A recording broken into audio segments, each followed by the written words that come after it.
Tudo bem com vocês aí? Tudo em paz? Aula gravando, aula de Sociologia e Filosofia, com o terceiro ano do ensino médio. Muito bem, sejam todos bem-vindos e bem-vindas.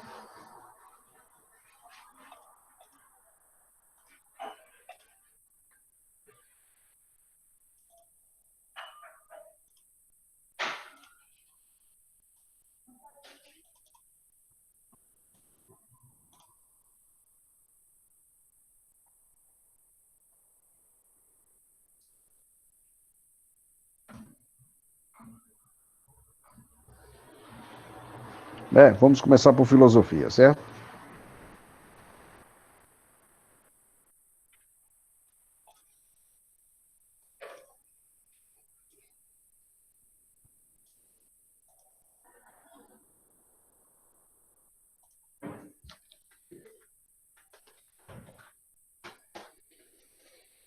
Tudo bem aí nesse frio? Como estão, hein?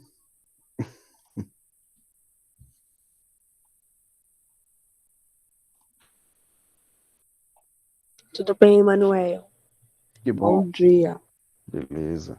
Ok, Jean, beleza, volte mesmo.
Só um minuto, estou abrindo aqui os materiais.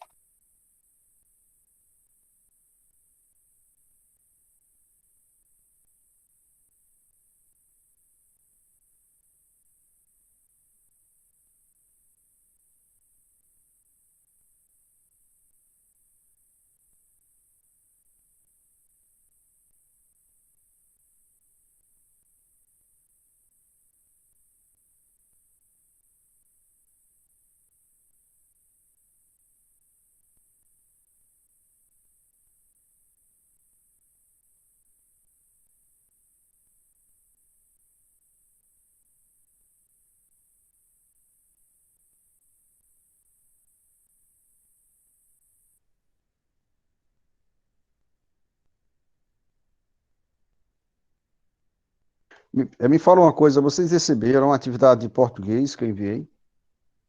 Receberam?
Bom, eu passei a terceira questão para casa, né?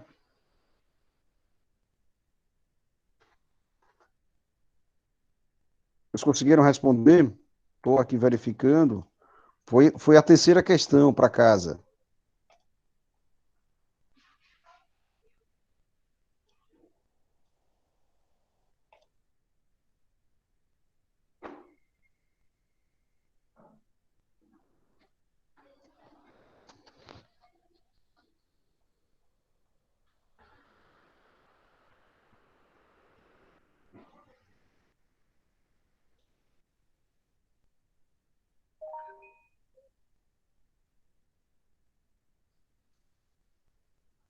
Suponhamos, pois, que a mente é um papel em branco, desprovida de todos os caráteres, de todos os caracteres. É uma questão de John Locke que eu passei para casa. Fiz questão aqui de abrir o e-mail e outra coisa muito séria. A turma toda não está me enviando as atividades respondidas.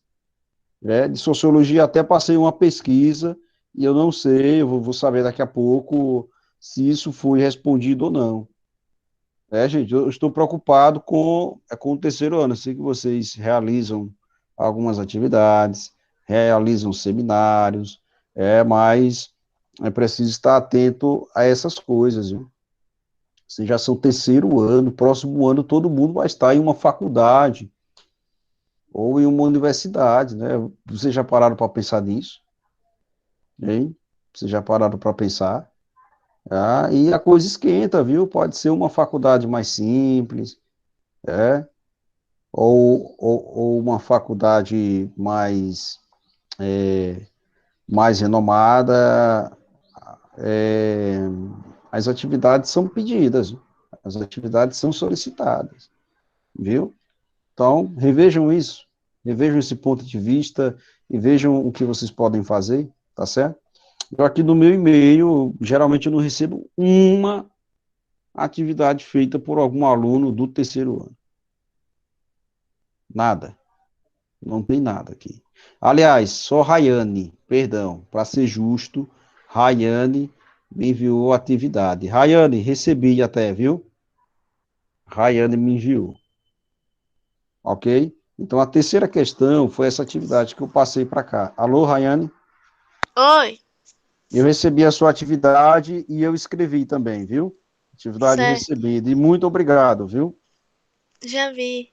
Beleza, pronto. Ó, para ser justo, só a Rayane me entregou. Cadê vocês aí? Cadê vocês, pô? Que terceiro ano é esse aí, pô? Sei que vocês são muito inteligentes, são muito capacitados e podem entregar as atividades, né? Façam isso, vocês não estão fazendo isso por mim, não. Vocês vão fazer isso por vocês. É em prol do crescimento seu, tá certo? Vamos lá, terceira questão. Suponhamos, pois, que a mente é um papel em branco, desprovida de todos os caracteres sem nenhuma ideia. Como ela será suprida? De onde lhe provém este vasto estoque que a ativa e ilimitada fantasia do homem pintou nela com uma variedade quase infinita? De onde apreende todos os materiais da razão e do conhecimento? A isso respondo numa palavra, da experiência. Todo o nosso conhecimento está nela fundado, e dela deriva fundamentalmente o próprio conhecimento.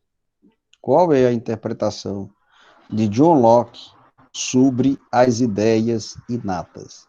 Qual é a interpretação sobre ideias inatas?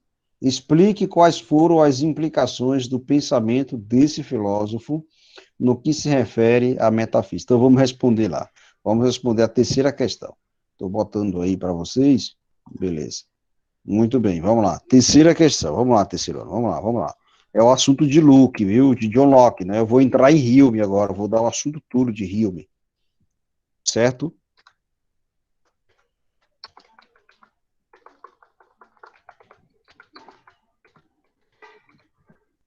É atividade 3, né, Rayane?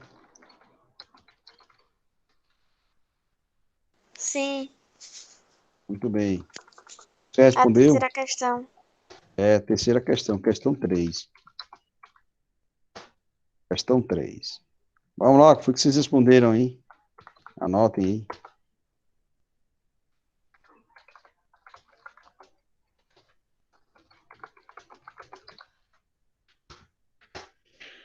Respostas aqui no chat. E aí? Vamos lá.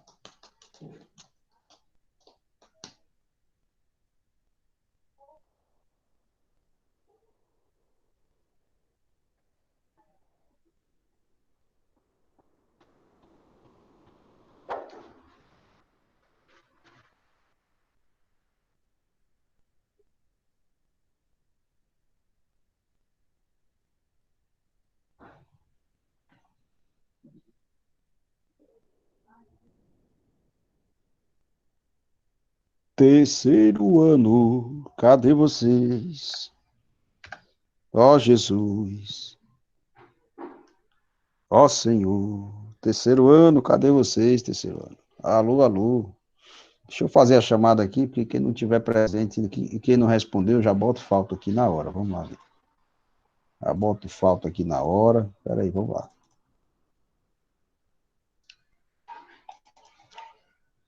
Rapaz. Rosa Maiara tá aí? Ela veio hoje, Maiara? Apareceu. Alana Josefina tá aí? Alana Joy. Muito bem, tá aí. David Efraim. Franciele. Franciele veio. Gilson. Francisco Augusto. Cadê o Francisco, gente? Alguém sabe alguma notícia do Francisco? Fico preocupado quando o cara falta, porque é difícil, né? Gilson está aí. Giancarlo.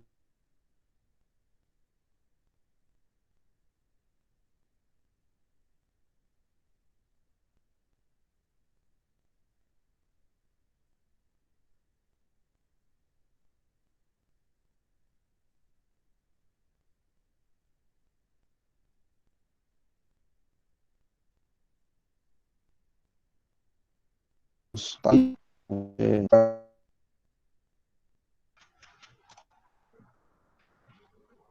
Ok.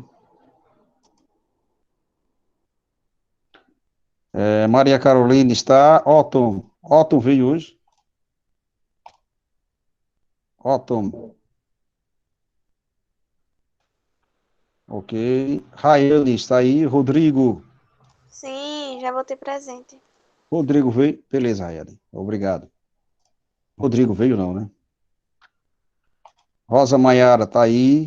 E o Vitor Marcel está aí também. Beleza. Daqui a pouco eu faço a chamada para a sociologia, viu?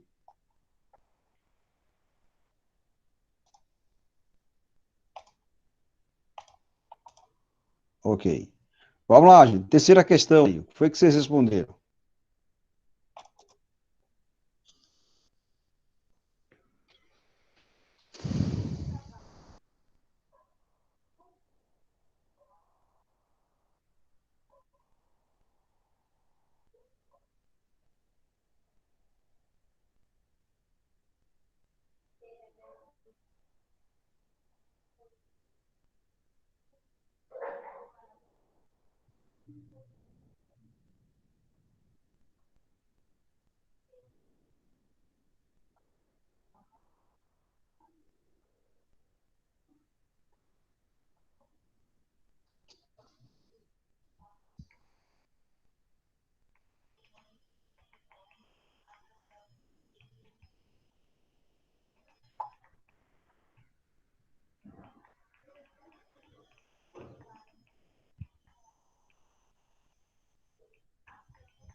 E aí, terceiro ano, cadê vocês? Rapaz, hoje o negócio aqui tá devagar, né? Meu Jesus do céu. Tá de boreste, viu, hoje aqui. Cadê Franciele? Franciele, eu acho que respondeu a atividade, eu acho. Franciele, eu acredito piamente nisso. Ou não?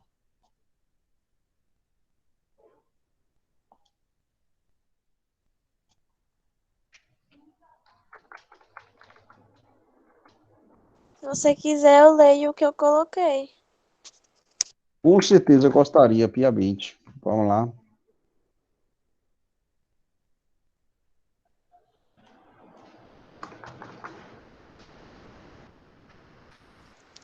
Para Locke, um dos principais representantes do empirismo, todo conhecimento humano decorre do contato sensível com o mundo.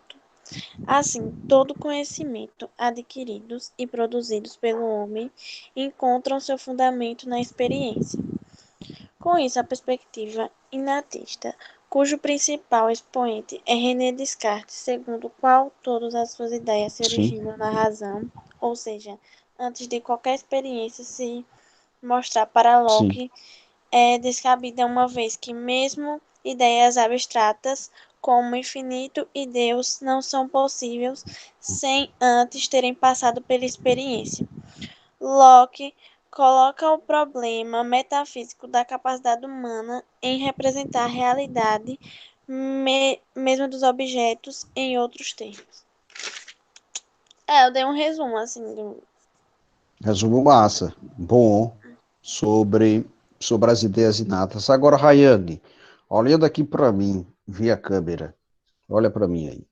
As ideias inatas para o Luke existem ou não?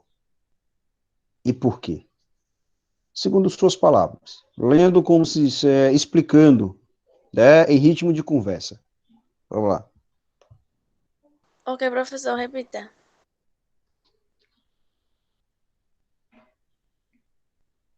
Para Luke, as ideias, Locke ao Luke, as ideias inatas existem ou não?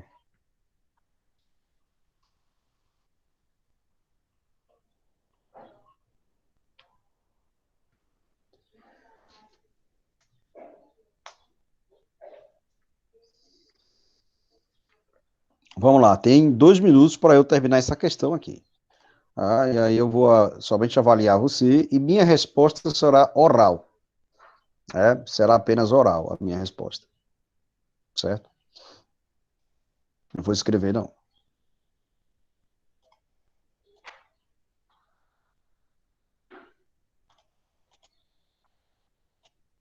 Não, para ele não, Sim, não é basicamente, Rayane, é basicamente a resposta. Ó. porque assim, Ideias inatas para ele. é, que as pessoas tiram as suas ideias, entendeu? As experiências tipo, da vida da pessoa. Isso. Aí, Ó, é mais ou menos isso. Essas ideias inatas, elas não existem porque não partem, basicamente, da empiria, da experiência. Não passa pelos sentidos. Tá? Como, por exemplo, imagina só, como especular, trazer para o espelho da nossa mente as imagens de alma, o espírito, Deus, a bondade e justiça. É impossível você figurar uma imagem dessa e considerá-la ainda como inata, como algo que já nasce com o ser humano. É mais complicado para ele. Porque Locke é um empirista. Né? Ele só acredita com base naquilo que traz experiências sensíveis concretas. Ele não acredita em ideias, por exemplo, abstratas, tal como Deus. Imagina só, mentalizar a figura de Deus em sua mente, na razão humana, é impossível, não é não? É muito complicado, né? Não é? É impossível. Então a resposta dele gira em torno disso, né? Quem não respondeu, monte sua resposta em até 5 linhas, ok? Pode ser uma pergunta para a prova aberta, certo? Beleza? Vamos para o próximo assunto aí. Já vou entrar em David Hume. É aqui, para subindo. Beleza. Vamos ver aqui. Vamos conhecer essa fera aí. Olha a fera, olha a fera. Olha aí. Vocês estão visualizando aí? David Hume.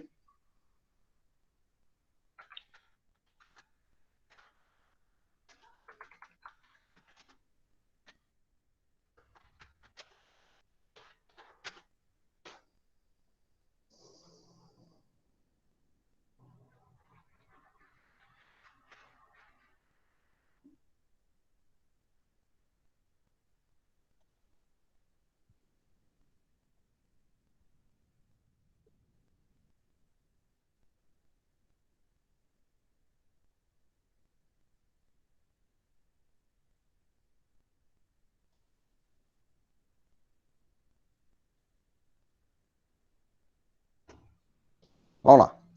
Vocês acharam isso na apostila? David Hume? Acharam?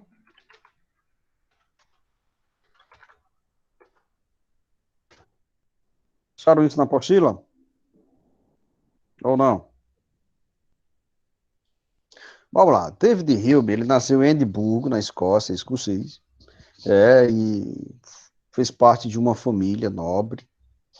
E desde pequeno, por ser perguntador demais, né, ele se interessava por filosofia e também por artes. Ele estudou direito, né, na Universidade de Edimburgo, né, e isso se deu em 1724, 1726. Já que não se interessou muito pelo curso, ele se aprofundou em conhecimentos sobre literatura, economia e filosofia, era o que o chamava a atenção. Nas palavras do filósofo, esse interesse pode ser resumido na seguinte frase, olha só: uma aversão insuperável a tudo que não fossem as buscas da filosofia e do conhecimento em geral.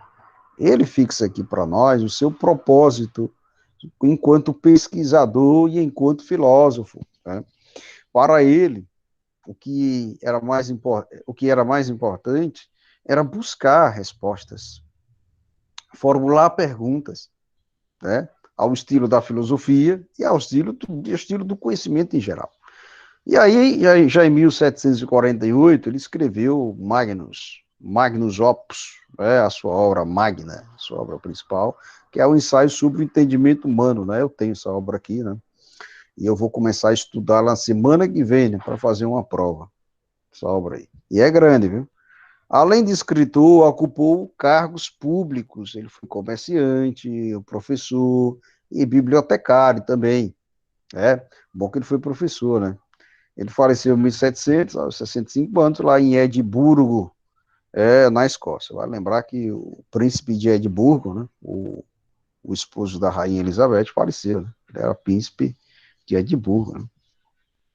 A teoria do conhecimento foi o principal enfoque desse cara aí, o principal enfoque dele. Professor, o que ele pensou enquanto, enquanto teoria? Foi que esse cara pensou? Quem é ele? Porque o senhor sabe, filosofia eu não gosto de ler muito, tal, mas eu tenho que entender o básico. Então vamos lá, se liga.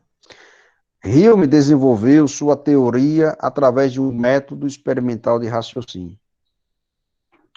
Ou seja, por meio de uma forma de pensar as coisas. Para o filósofo, o conhecimento, ele é desenvolvido por meio da experiência sensível do ser humano, outro empirista. E essa experiência sensível do ser humano, ela pode se dar de duas formas, de impressões e de ideias. Impressões significa todas aquelas percepções captadas pelos sentidos e que se tornam sensações e são guardadas na memória. E ideias são fruto, são coisas, são entidades espirituais enquanto mental, né? São entidades mentais que são formuladas a partir dessas impressões e são guardadas na memória. Ok? Até aqui tudo bem? Está dando para entender? Eu estou falando em língua portuguesa com vocês. Está tudo certo? Como é a história? Ou não? Ou não, gente? Como é? Como é? Fala, fala, fala. Hein? Ou não? Tudo certo? Valeu, Carolina. Beleza. Então, a primeira, as impressões, elas estariam atreladas ao que? Aos sentidos do ser humano. Visão, tato, audição, olfato, paladar. Né? São as cinco faculdades sensoriais de qualquer ser humano normal. Ok? Enquanto a segunda, as ideias, estaria associada a representações mentais, que resultam das impressões, ok? Essa teoria dele foi analisada em sua obra mais emblemática, o Ensaio sobre o Entendimento Humano. E nessa obra, o cara vai tratar sobre significado, significante, nome geral, nome específico, linguagem conotativa, linguagem denotativa. É um tratado sobre linguagem, propriamente dito. Ok? As obras de Hume, as obras de Hume,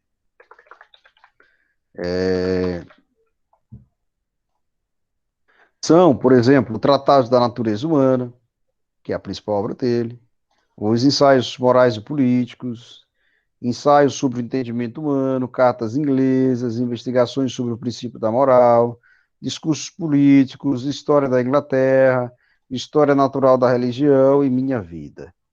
Um adendo importante. Hume, ele foi ceticista e ele foi empirista. Ao extremo, né?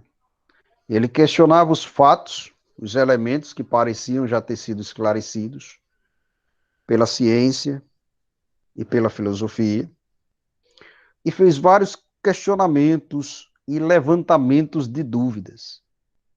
Hume, ele buscava descobrir as origens e construções das crenças humanas. Isso. Ele buscava descobrir as origens e as construções das crenças humanas. E não apenas a superficialidade da existência de fatos e elementos. Como um defensor rígido do empirismo, esse escocês ele vai afirmar que todo o processo de entendimento, todo o processo de racionalização, ele se inicia com impressões. Sem impressões, o conhecimento não é possível. Isso se dá a partir de uma reflexão, a partir do âmbito humano, né? E só. Para ele não seria possível desvincular, separar pensamento de sensações. Separar pensamento de sensações, como fez o Descartes, isso é impossível para ele. O autor define que as sensações são as únicas capazes de serem comprovadas. A percepção, a partir das nossas sensações, é a única realidade que os seres humanos são capazes de conhecer. Então, a origem do conhecimento brota, provém a partir das sensações. Até aqui, tudo certo?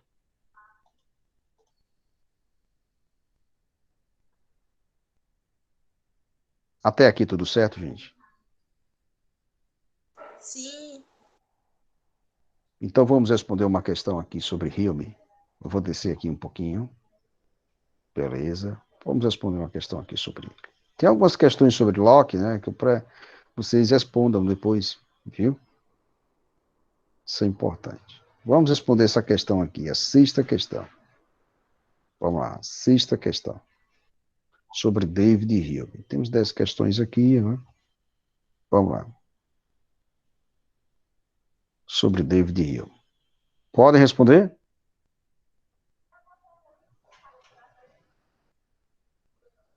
Pode?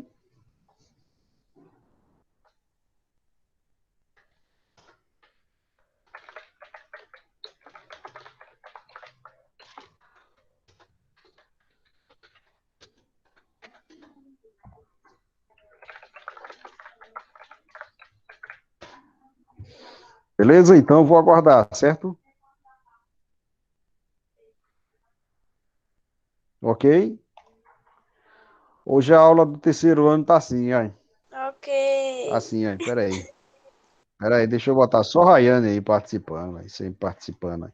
Hoje a aula do terceiro. Olha, peraí. Ei, véi. Está igual o refrão dessa música aqui, ó. Ó.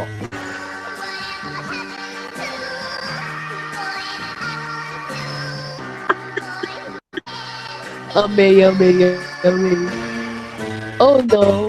Oh, não! Meu Oh, não. Deus, a aula tá assim aqui, ó. Oh, meu Deus, Amei, amei, Manuel. como eu sofro.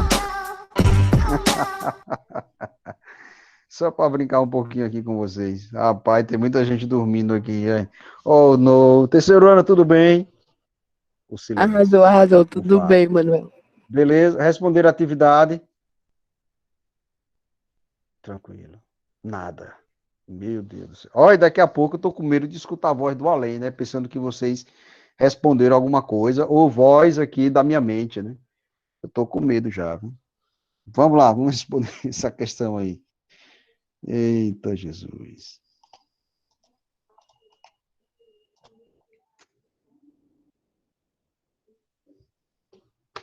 Jean falou. Jean tá aí com o chapéu de cowboy. Muito bem. Matheus Amorim, tudo bem, meu querido? Brasil, tudo bem? Rapaz, hoje eu vou escutar o dia todo essa música. Vamos lá. Oh, não.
Tranquilo aí?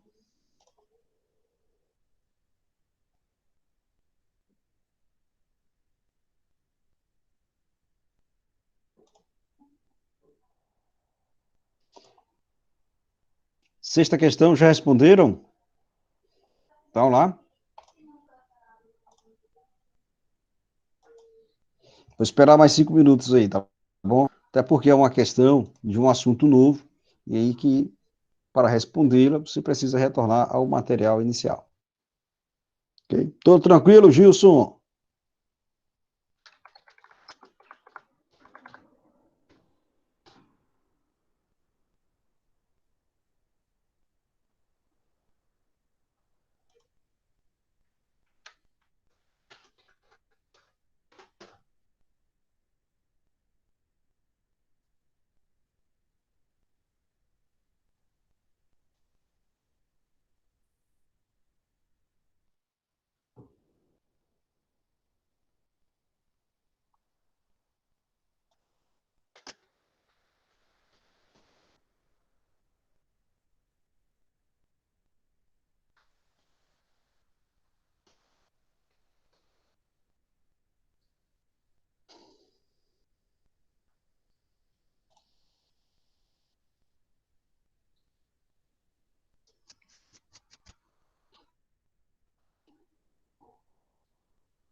Vamos lá, vamos responder?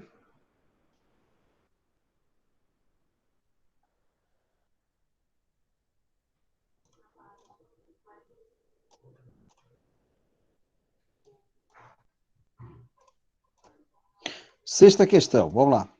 Todo poder, deixa eu passar aqui. Ah, vou voltar a espelhar novamente, certo? Ok, pronto.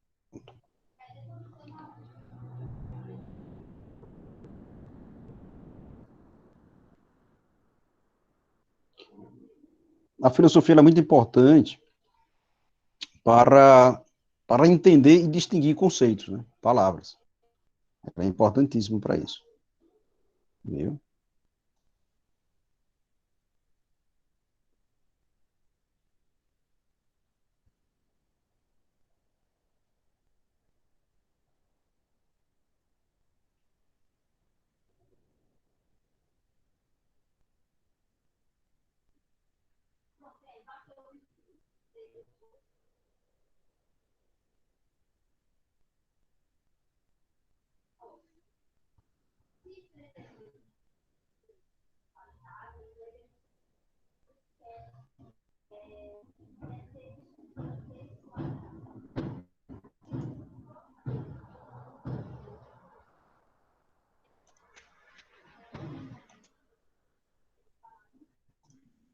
Vamos lá. Todo poder criativo da mente se reduz nada mais do que a faculdade de compor, transpor, aumentar ou diminuir os materiais que nos fornecem os sentidos e a experiência.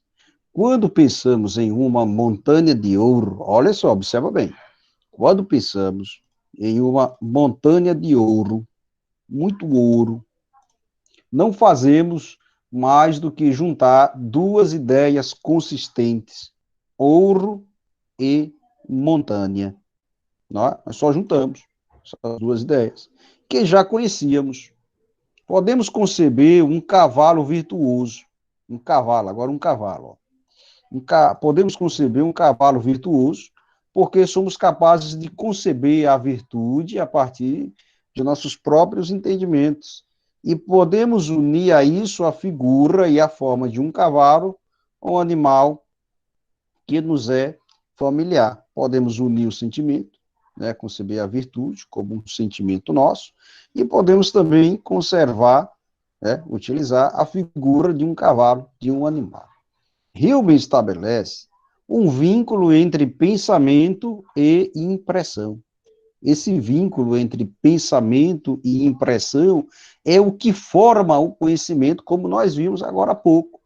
Ao considerar que, letra A, os conteúdos das ideias do intelecto têm origem na sensação, B, o espírito é capaz de classificar os dados da percepção sensível, C, as ideias fracas resultam de experiências sensoriais determinadas pelo acaso, D, os sentimentos ordenam ordenam como os pensamentos devem ser processados na memória, e letra E, as ideias têm como fonte específica o sentimento cujos dados são colhidos na empiria.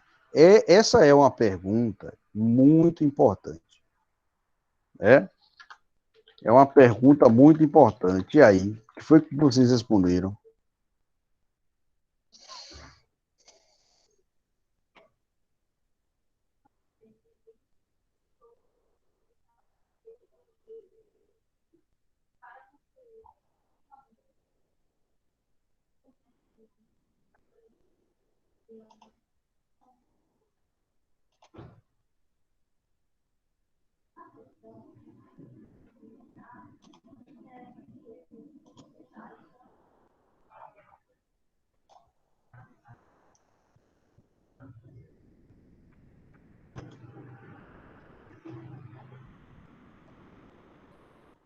Responderam o quê? Terceiro ano.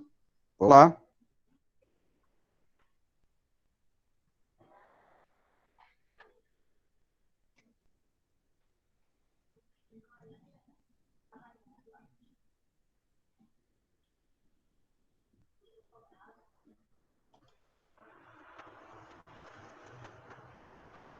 Estou aguardando. Qual é a letra?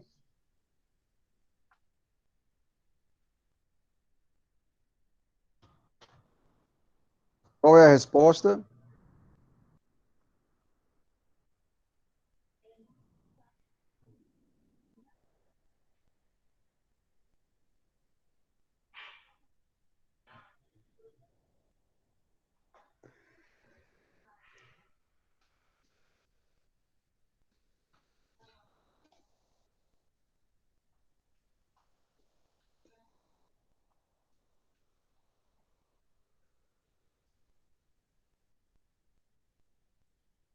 Letra A. Letra A. A letra A, obviamente. Né? Os conteúdos das ideias no intelecto têm origem onde? Tem origem onde? Na sensação. Exatamente. Na sensação. Agora eu vou colocar para vocês aqui um pequeno desafio. Vamos lá.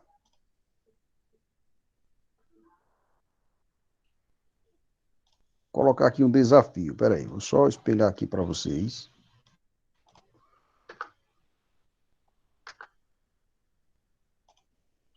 Só um momento aqui.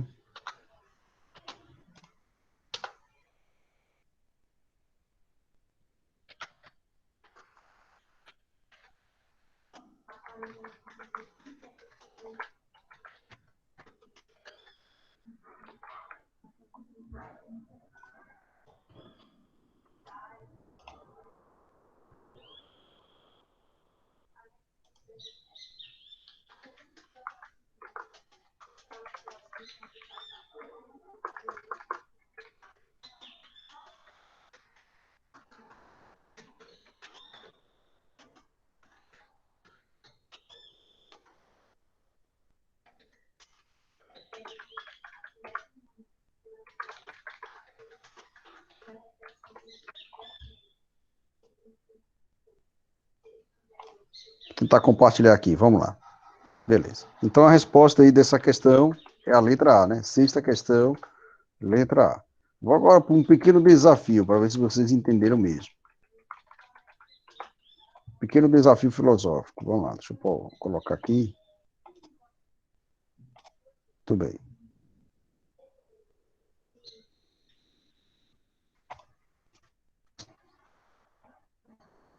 Vocês visualizaram aí? Visualizaram? Pronto. Sim. Vamos lá. É um desafio filosófico. É um desafio filosófico. O que é que eu quero saber disso aí? Segundo Hume, segundo a teoria do conhecimento de Hume, que é uma teoria empirista, certo? É uma teoria empirista. Qual é a relação entre pensamento e impressões, entre ideias e impressões dessa imagem? O que é que vocês veem? O que vem aí? Por favor, eu já fiz esse desafio, né? E já me falaram de tudo aí. Vamos lá. O que é que vocês veem?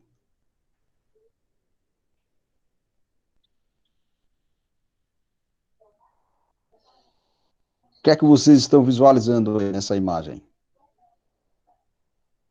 Um unicórnio. Um unicórnio. Muito bem. Temos a imagem de um unicórnio. Viu, turma? Temos um unicórnio aí. Beleza. Esse unicórnio, para David Hume, ele é entendido, ele é significado pelo ser humano a partir de relações entre ideias e impressões. E essa relação entre ideias e impressões, ela não surge do nada ou de uma, digamos assim, de uma inspiração telepática ou de uma inspiração espírita ou alguma coisa. Essa relação entre ideias e impressões, para David Hume, é, ela é fruto de um entendimento humano, partindo de coisas, ou seja, de ideias que o ser humano já carrega com ele. Que coisas são essas? O que figura a imagem de um unicórnio? O que é que figura? a imagem de um unicórnio. Vamos pensar. O que é que figura a imagem de um unicórnio? O que é? A resposta é o chifre. Beleza. Temos o chifre. Muito bem, Gilson. Depois nós temos o quê?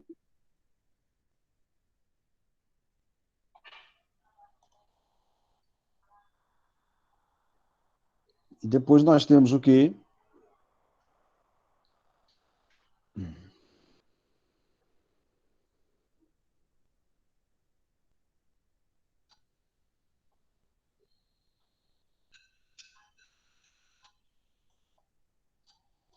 Nós temos o chifre, beleza.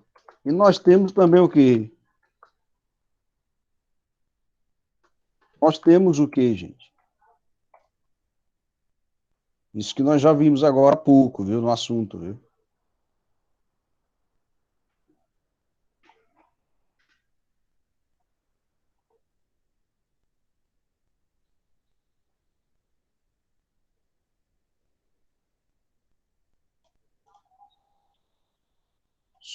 Não, nós temos aí a forma, né? Ou o formato, né? Forma, ou imagem de um cavalo. Coisas que nós já conhecemos no cotidiano. Então, para Hume, a composição, ou mesmo a relação entre ideias, né? Entre ideias e impressões, ela se dá por meio de relações convencionais com base no que o ser humano tem, ok? A imagem de unicórnio, ela é entendida pela composição de formatos de um cavalo e do chifre, ok? São coisas plenamente cópias do nosso mundo. São coisas que já pré-existem no mundo, tá ok? Então, essa combinação de ideias, elas derivam da experiência, para David Hume, tá certo?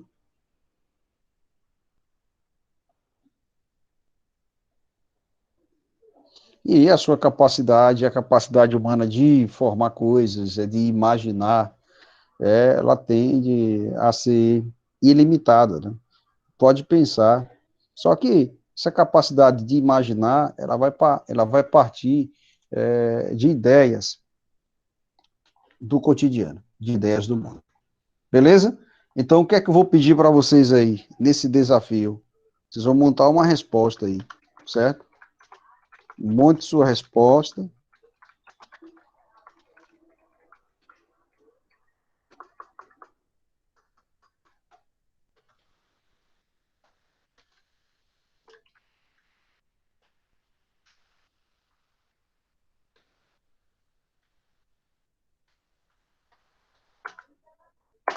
Ok? Monte sua resposta explicando como se dá essa relação entre ideias e impressões. Provavelmente vai ser uma pergunta que pode cair na prova lá, ó. Na prova aberta, viu? Então, gravem isso. Posso tirar? Posso continuar a explicar, David Hume? Oh, no. Oh, no, oh, no, oh, no. Ou sim. Franciele gostou. Pode, Manuel, Franciele já pode dançou essa explicar. música, né, Pode Franciele? tirar. Posso? Posso tirar? Beleza, então. Ok. Eu vou deixar guardadinho aqui.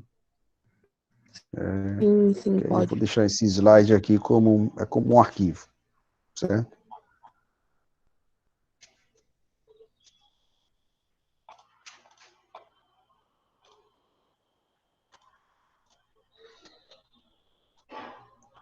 Então, vamos para a aula de sociologia, né? Ou não, é 11h20, né? A aula de sociologia?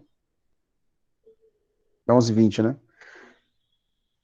Então, vamos lá. Hume discorda da tradição científico-filosófica ao questionar o princípio da causalidade.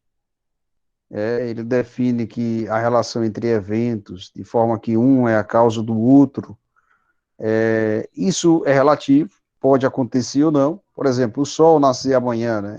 Isso é relativo. Pode acontecer ou não. Imagina só se não acontecer. Estamos lascados. Ok? E aí eu peço que vocês deem uma olhadinha sobre as ideias, que são divididas em simples e complexas, né? Elas são fundamentais para nós entendermos aí o nosso amigo David Hume, ok? Ideias simples são cópias diretas das impressões, como, por exemplo, um brinquedo, uma roupa, um objeto. Ideias complexas é aquilo que vem da imaginação. Por exemplo, imagina aí um Pégaso, né? Um cavalo com asas, ou um unicórnio, é uma ideia complexa, que precisa de relação entre ideias e impressões. Para Hume, a imaginação ela manipula ideias simples e também gera ideias complexas. A junção de um cavalo a um pássaro, como o cavalo Pégaso, já viram, né? Alimenta a imaginação e transforma as duas figuras em um cavalo alado. A partir dos conceitos de impressões e ideias, Hume formula a ideia do princípio da cópia, né? As ideias que nós formulamos são originárias de cópias que fazemos a partir de experiências que temos com a natureza, ok? Então, para ele não é possível fazer cópias, formular cópias, sem sensações e sem impressões. Eu acho que eu já estou virando empirista. Muito bem, então aqui eu encerro o David Hume, peço que vocês respondam as demais questões para o nosso segundo simulado, ok? Respondam a sétima, a oitava e a nona, certo? Então anotem a agenda de filosofia.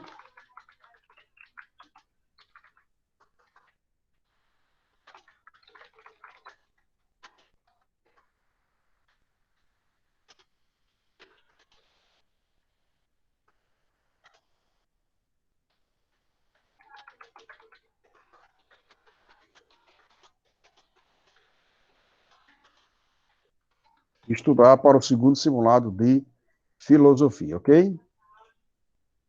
Muito bem.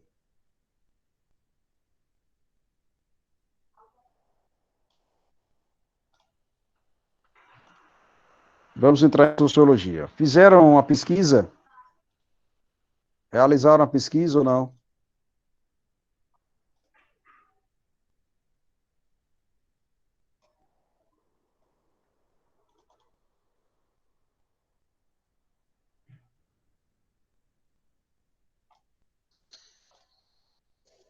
Realizaram a pesquisa, então agora vamos entrar na aula de sociologia. Vamos lá, sociologia.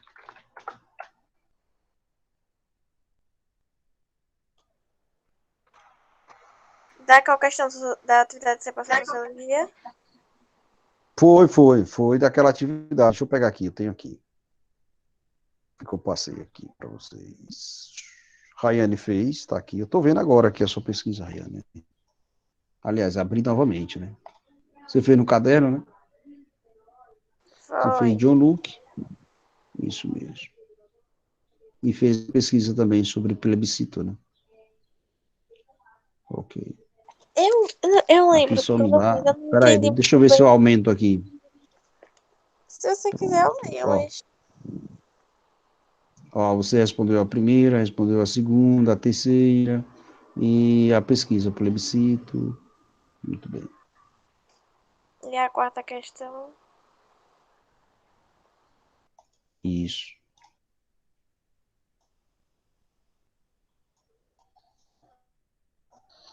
Pronto. Deixa eu abrir aqui um módulo.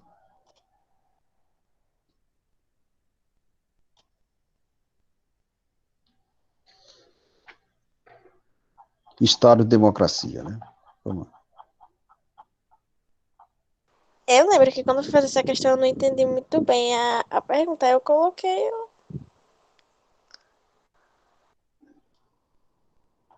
Aí, tipo, eu Sim, não sei se tá certo, entendeu?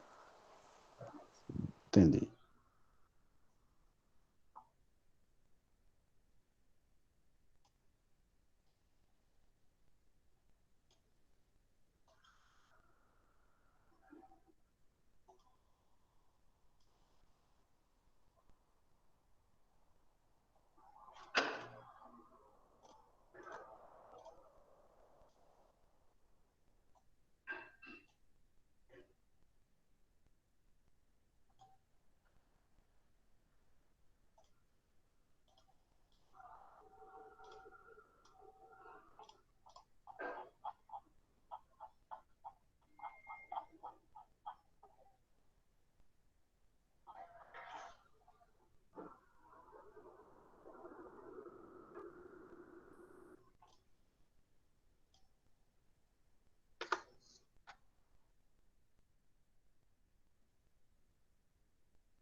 Muito bem, hoje vamos entrar em exemplos de democracia.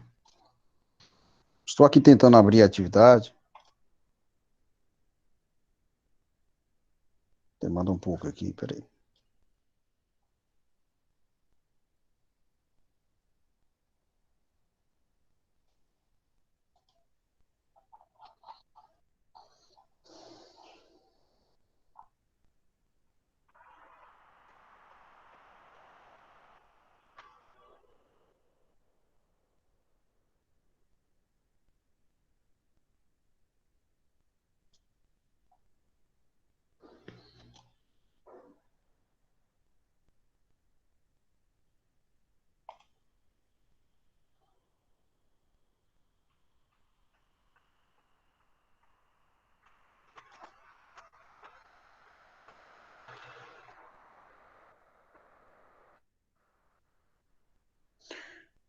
Atividade de fixação, a quarta questão.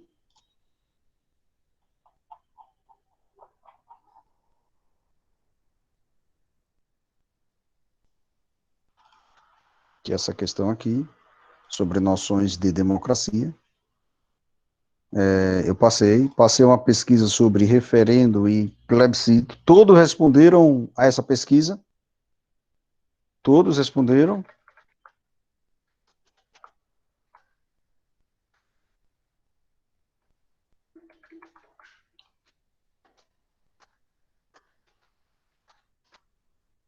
Ou não? Chegaram a responder?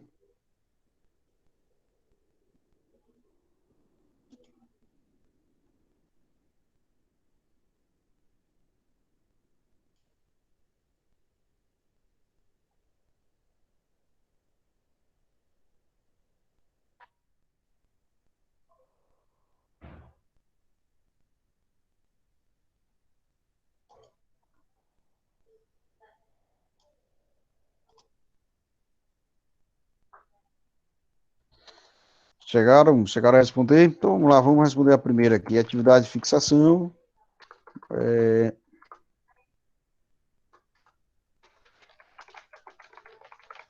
Fixação, né? 3, né? E a questão 4, né?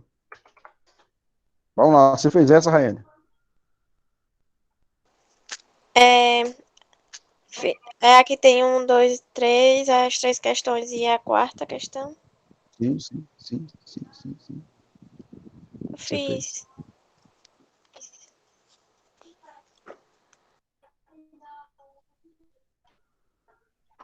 Peraí.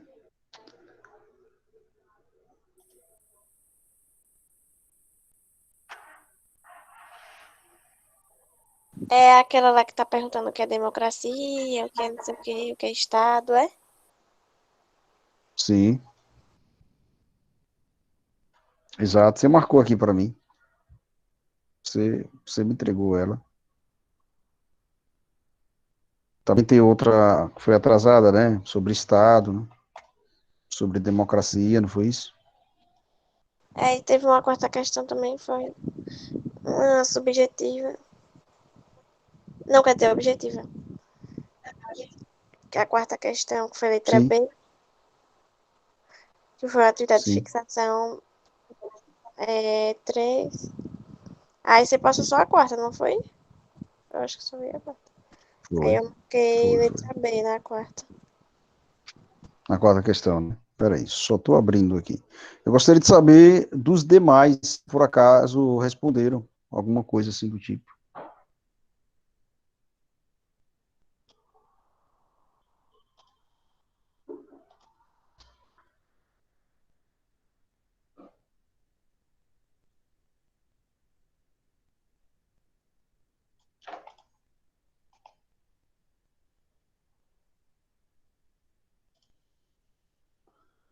Não, ninguém não.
E aí, gente, não, né? Então eu vou entender como uma atividade não feita, certo? Como uma atividade não respondida por vocês. Ok? Ninguém respondeu, não foi?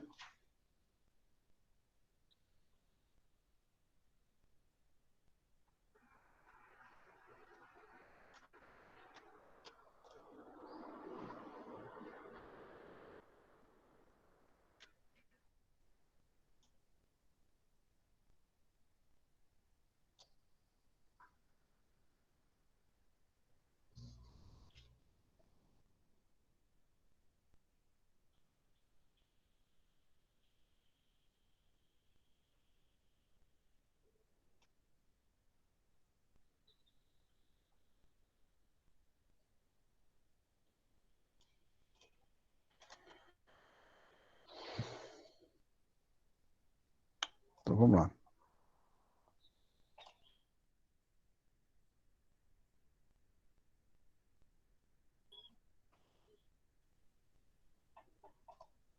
Mais uma vez, Anne, foi o que você respondeu na quarta questão. Foi a letra. Vamos lá.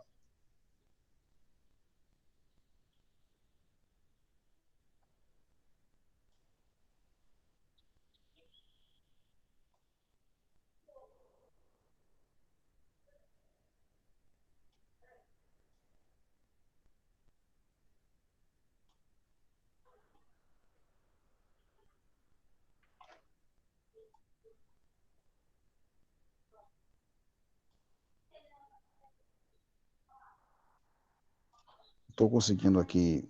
Tá travando só um pouquinho agora. Agora veio. Pronto.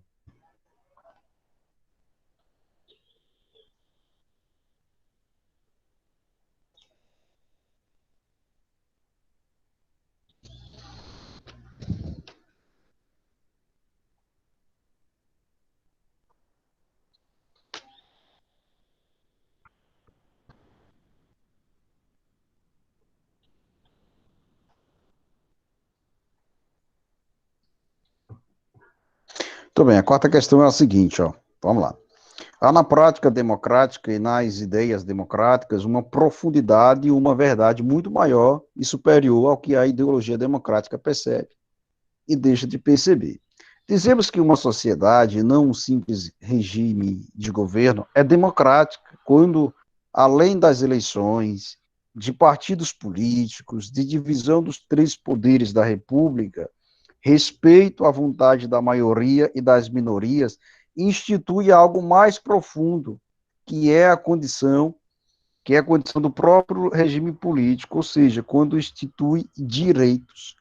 Não basta ter só eleições, partidos políticos, divisão dos três poderes, né? Ou respeito à vontade da maioria, ou as minorias, tem que instituir direitos, e respeitar os direitos naturais, o direito à vida, à liberdade, às liberdades, à propriedade privada, isso é importante. Tendo em vista os assuntos abordados no texto, bem como as noções de democracia, assinale a opção correta. Vamos lá, qual é a opção mais correta daí? Raiane marcou a letra B de bola, não foi? Não foi isso? Vamos lá, timocracia na Grécia Antiga é o mesmo que monocracia, pois ambos os termos se referem ao governo unificado. B, na democracia grega antiga, mulheres, escravos, estrangeiros, pessoas de classe social inferior, simples soldados e camponeses pobres não participavam dos benefícios da cidadania. Vimos isso na apresentação do capítulo 3, né? É certo ou errado? C. Oligarquia é a forma do governo que reúne os melhores cidadãos para o exercício do governo. E D. A Ética Minicoma, com o livro fantástico de ética, em Aristóteles. Aristóteles entende que a melhor constituição de governo é a democracia e a pior é a monarquia, né? Ao contrário, né? Isso foi o contrário, né? Foi que vocês marcaram aí, além de Rayane e letra B, o que foi que vocês marcaram?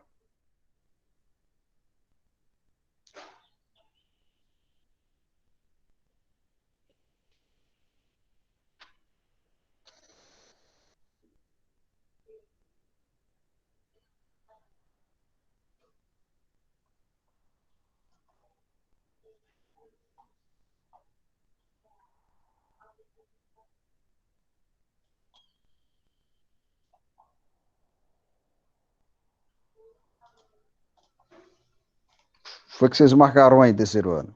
É a letra B, Rayane, mesmo? Você tem certeza disso? É a letra B de bola? Eu acho que é. A letra B de bola, né? Exato, é a resposta mais correta, né? E é uma informação histórica, né? A democracia grega não era uma democracia direta, né? Mas sim indireta. Aí privilegiava uma pequena massa que tinha o título de cidadão, né? Certo? Essa é a quarta questão, nós entendemos sendo a letra B, não é isso? Ou não? Letra B. Vamos para a próxima questão aqui, tá? Para a gente responder, né? Quinta questão, vamos lá. Quinta questão, vamos lá, respondendo a quinta questão. Nesse tipo de democracia, o povo participa diretamente, propondo, aprovando ou autorizando a elaboração de uma lei ou a tomada de decisão relevante pelo Estado. A atuação do povo não é exclusiva, não, pois age em conjunto com os representantes eleitos, que vão discutir, elaborar ou aprovar a lei, ou enrolar, etc. O texto faz referências aqui, A, B, C, D ou E. Democracia direta, democracia representativa, democracia semidireta, democracia moderna ou democracia pura. Qual é a resposta aí? O que é que a gente pode falar disso? Qual é o tipo? Hein? Alô, terceiro ano, cadê vocês aí? Alô, alô, alô, alô, rapaziada. Vamos lá, quinta Alô, alô. questão. Gilson, quinta questão, meu irmão. Chama.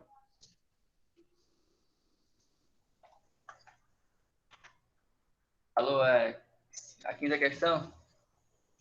Sim, câmbio, quinta questão. Letra B. Letra B de bola, né? Democracia representativa, né?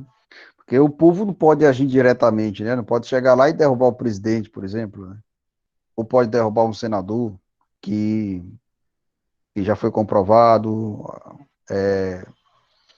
as suas ações corruptas, etc. Não pode fazer isso, né? É preciso os representantes, né? Há uma necessidade dos representantes eleitos, que vão discutir esses representantes eleitos, quem são? Os deputados, os senadores.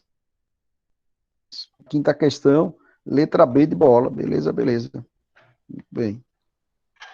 Vamos responder mais uma? Querem mais uma?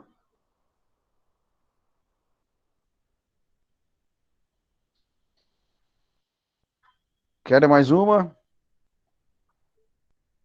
Ou não? Oh, não. Oh, não, não, não. Não querem mais? Vocês vão fazer simulado semana que vem, né? Ou não, ou não. E aí? Querem mais uma questão?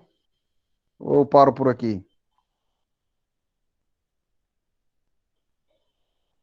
Para, Manoel. Vamos responder a sexta questão. Vamos lá, a sexta questão. A democracia dá aos piolhos o poder de comer o leão. Sobre a citação lida, podemos concluir que a democracia, letra A, restringe a participação popular e privilegia apenas uma minoria, relegando à periferia a grande maioria dos cidadãos, verdadeiro ou falso? B, pode ser considerado uma ferramenta eficaz para a garantia dos direitos das minorias sociais. C, não existe de fato, apenas de direito, né, no papel, na forma da lei, né? D, é uma regra do jogo político que deve ser restrita apenas ao ato de votar. D, C, democracia está restrita ao ato de votar. Se fosse assim, meu Deus. Mas na prática é o que realmente aparenta, né? Letra E, de uma certa forma, diminui o poder e a legitimação do Estado em relação aos cidadãos. Certo ou errado? Diminui o poder e a legitimação do Estado? Não, né? Qual é a resposta aí? Letra B. Letra B de bola também, exatamente. A democracia é uma grande ferramenta que favorece a garantia dos direitos de todos e das minorias sociais. Né? Beleza, letra B de bola. Então eu vou parar aqui de compartilhar, parar não, né? Voltar ao assunto aqui principal, sobre democracias, que hoje eu quero finalizar esse assunto aqui com vocês, tá bom? E aí, na próxima aula, estaremos entrando em qual, Rayane? Capítulo 4, né? Capítulo 4. Depois eu vou retornar esse capítulo 3 apenas só para revisão, só para título de revisão. Vamos lá. Aqui, exemplos de democracia. Esse é o ponto. Temos uma imagem que nos indica uma participação, né? Participação direta. É uma manifestação, é um ato democrático, desde que não haja violência. Né? Muitos países republicanos ocidentais têm, em algum grau, o desenvolvimento de algum tipo de democracia. Também existem grandes monarquias, como a Inglaterra, que são democráticas, né? A Inglaterra, a Dinamarca, que é uma monarquia parlamentarista e funciona, né? Os programas de governo são ao estilo social democratas. Em sua maioria, os países democráticos são países de democracia representativa, em sua maioria. O sistema político brasileiro pode ser chamado de representativo. O brasileiro é representativo. Mas a nossa Constituição Federal permite uma ampla participação popular. Caso fosse efetivadamente aplicada, poderia colocar-nos no patamar de democracia participativa, inclusive prevendo a possibilidade de uma iniciativa popular legislativa. Isso se prevê, né, na legislação, uma iniciativa popular legislativa. Caso haja uma manifestação bastante ampla, né? e se vê que essa manifestação é bastante intensa em todas as regiões do país, né, sobre uma determinada situação de governo, né, o povo é soberano, né, pode requerer, por exemplo, um ato, como é que chama? Um plebiscito, né? Ele pode exigir, fazer uma certa exigência, né? Sabiam disso? Só que na prática isso não acontece, né? Alguns estados dos Estados Unidos exercem a participatividade semidireta, e um bom exemplo de país que exerce a democracia participativa é a Suíça, né? A Suíça. Já a democracia direta não existe mais a nível nacional. Ela não existe. Democracia direta não existe, é balela, né? Devido à inexequibilidade perante a ampliação do conceito de cidadania. Imagina só, aqui no Brasil, existindo uma espécie de democracia direta, né? Meu Jesus do céu. A democracia moderna, né, ela, ela fervilha na Europa, fervilha nos Estados Unidos, fervilhou recentemente, né, por conta das eleições presidenciais, né, por conta das eleições norte-americanas. E aqui há um protesto, né, contra o Donald Trump, o que foi presidente dos Estados Unidos. Isso foi no dia da sua posse, tudo. Geralmente a oposição, constituída de movimentos de esquerda, né, foram às ruas, né, e manifestaram a sua posição contrária ao ex-presidente Donald Trump, né. O turbilhão de ideias surgido na Europa durante a modernidade deu origem ao iluminismo e às chamadas revoluções burguesas. O iluminismo, né, não só como uma corrente filosófica, mas como um movimento político-social, foi um bom exemplo de resgate de ideais ocidentais, né, que foram esquecidos, contra o chamado antigo regime, né, o regime absolutista, monarquia absolutista. Tratava-se de pensar em uma ampliação do conceito de soberania, agora popular, e de cidadania. Para tanto, era necessário reavivar a ideia de democracia dos gregos e trazer uma nova forma de pensar político, sem estratificação social, como acontecia no sistema aristocrático. Os ideais de liberdade, de fraternidade, de igualdade, que foram postos como espécies de mantras durante a Revolução Francesa, representam um grande símbolo da democracia moderna. Liberté, igualité e fraternité são símbolos da democracia moderna, né, em que nasce ao mesmo tempo o republicanismo, a forma de governo republicana. Vale lembrar que república e democracia não são sinônimos. A democracia moderna, ela prevê a criação de um Estado de direito, onde todos são livres e iguais perante a lei, não importando a sua origem, a sua classe social, a sua cor e a sua religião. Então, a democracia moderna tem como grande característica o Estado democrático de direito. O Estado democrático, ele tem que ser laico. O que é laico? Alguém sabe dizer? Ele precisa ser laico, para que contemple as pessoas de todas as religiões existentes, ou seja, o Estado não pode ter uma religião oficial, embora o povo, em sua maioria, possa ter a sua religião, ok? As democracias mais maduras datam do mesmo período em que crescia o pensamento iluminista, que foi no século XVIII, na França e nos Estados Unidos. Nessas democracias maduras, como França e Estados Unidos, né, há um problema bastante recente, que é relacionado à pouca participação do povo, né, e a insatisfação com a criação de um Estado com suas burocracias, que dificultam a vida dos cidadãos, e assim geram ou mesmo intensificam as desigualdades sociais. E existem também as recentes e frágeis democracias, que seguem os exemplos modernos, ainda não consideram estabelecer-se plenamente. Muitos cidadãos ainda não estão habituados à vida democrática, né? São democracias que surgiram somente no século XX, depois de ditaduras conservadoras de direita, como, por exemplo, ditaduras comunistas, é, ou ditaduras que passaram por regimes totalitários, como foi o caso, né, de Portugal, como foi o caso da Espanha, etc. Democracia e ditadura, manifestantes queimando carro durante um protesto. Democracia e ditadura não combinam, né? São duas realidades extremamente opostas, né?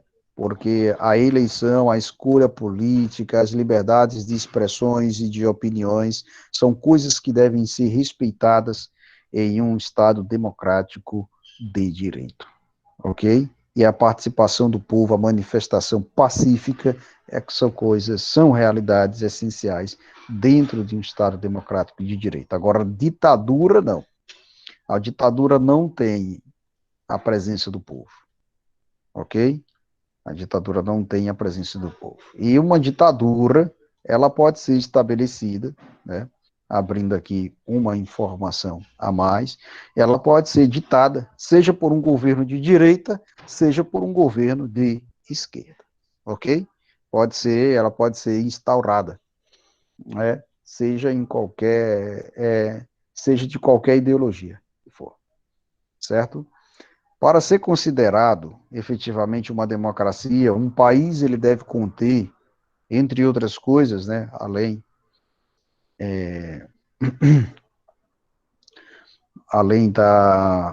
das instituições, né, a liberdade de expressão e de imprensa, a possibilidade de voto e elegibilidade política, a liberdade de associação política, no Brasil há dezenas e dezenas de partidos políticos, né, o acesso à informação e as eleições idôneas, né, imparciais. A não observação desses fatores, com a derrubada de uma Constituição legal, sem a formação de uma Assembleia Constituinte, pode indicar a existência de uma ditadura.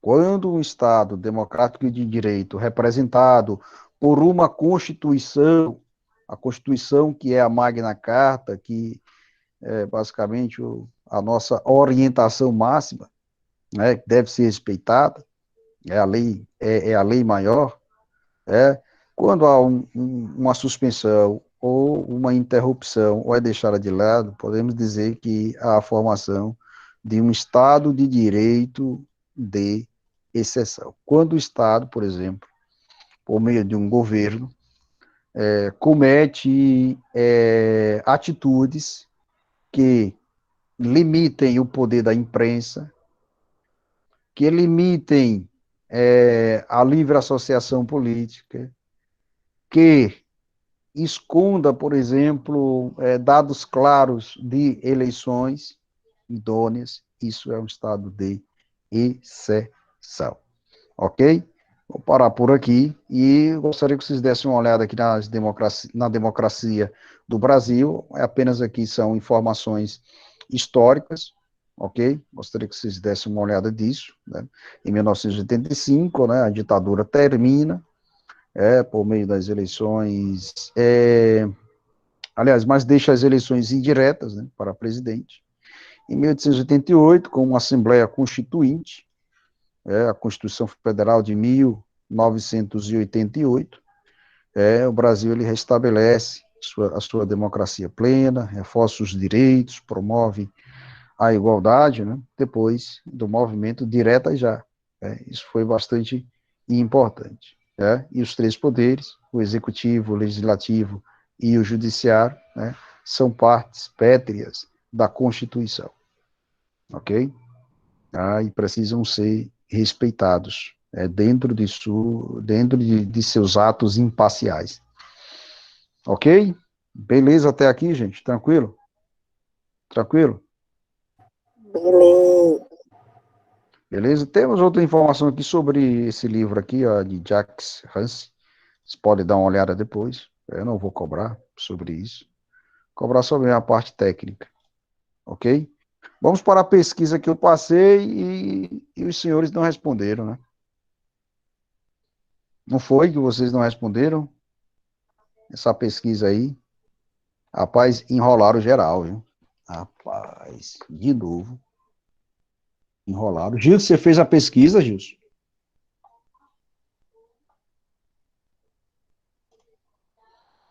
Pronto. Anotem a agenda de sociologia, por favor.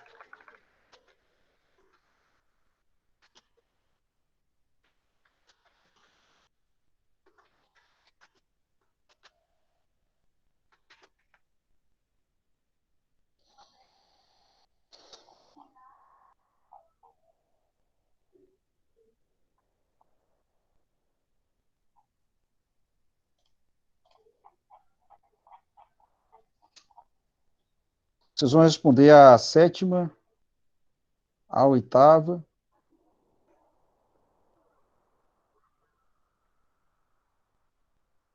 e a nona.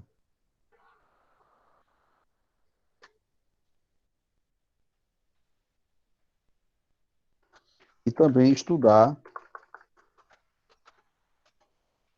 para o terceiro simulado de sociologia, ok? Tranquilo? Anotem a agenda aí. Terceiro não, perdão. Segundo simulado.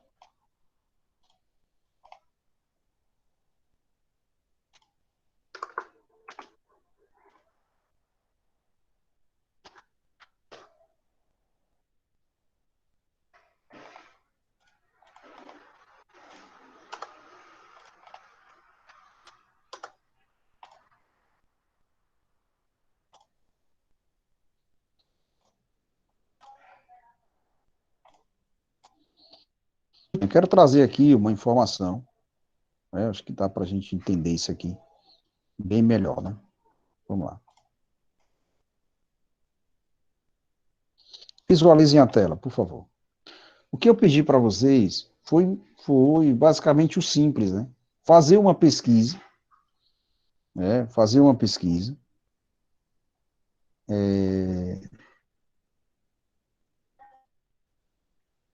sobre. Vocês estão conseguindo ver? Estão conseguindo? Alguém pode falar o microfone aí?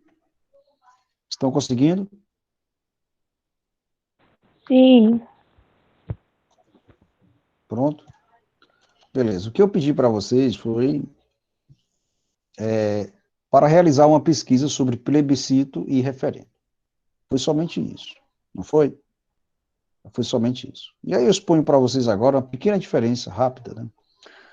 O plebiscito, né, quando a população decide uma matéria antes, né, de ela ser elaborada pelo Congresso, né, e são apresentadas aí algumas questões e opções, e aí o povo vai lá e vota, o povo vota, o povo dá a ideia, aprova essa ideia aprovada, né, é, a, essa ideia aprovada, o Congresso, ele produz um texto, né, e o texto rapidamente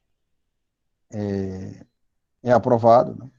Quando a ideia não é aprovada, o texto, o texto, de fato, ele não prossegue.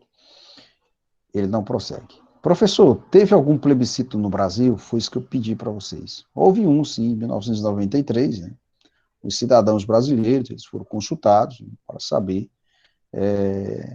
se deveria adotar a monarquia ou a república, né? Ou o presidencialismo ou o parlamentarismo.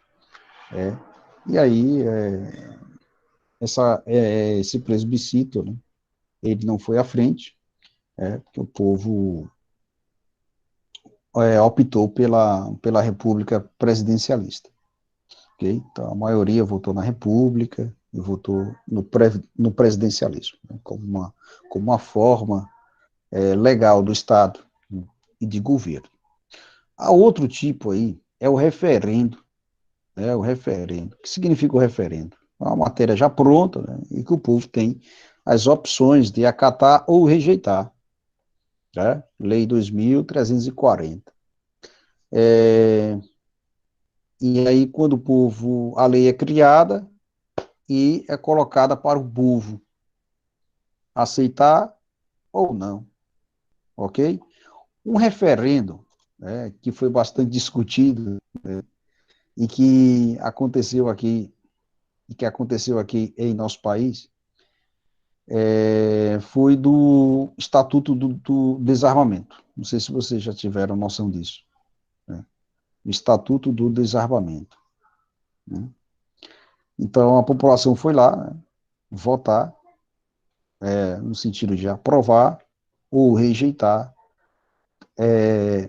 tal projeto.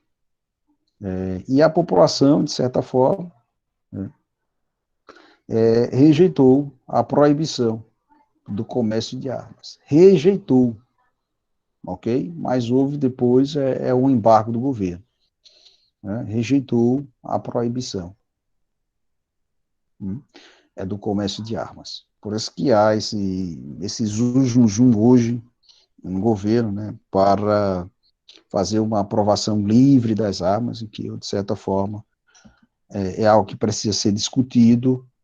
Eu não aceito plenamente isso. Devemos pensar muito bem com os botões da razão, né, e não da emoção. Para aprovar tudo isso, é o Congresso que tem essa prerrogativa, é o Congresso Nacional. Então, ele precisa basicamente de um terço de todos os participantes. Do Senado, como tem 81 senadores, precisa só de 27 para aprovar.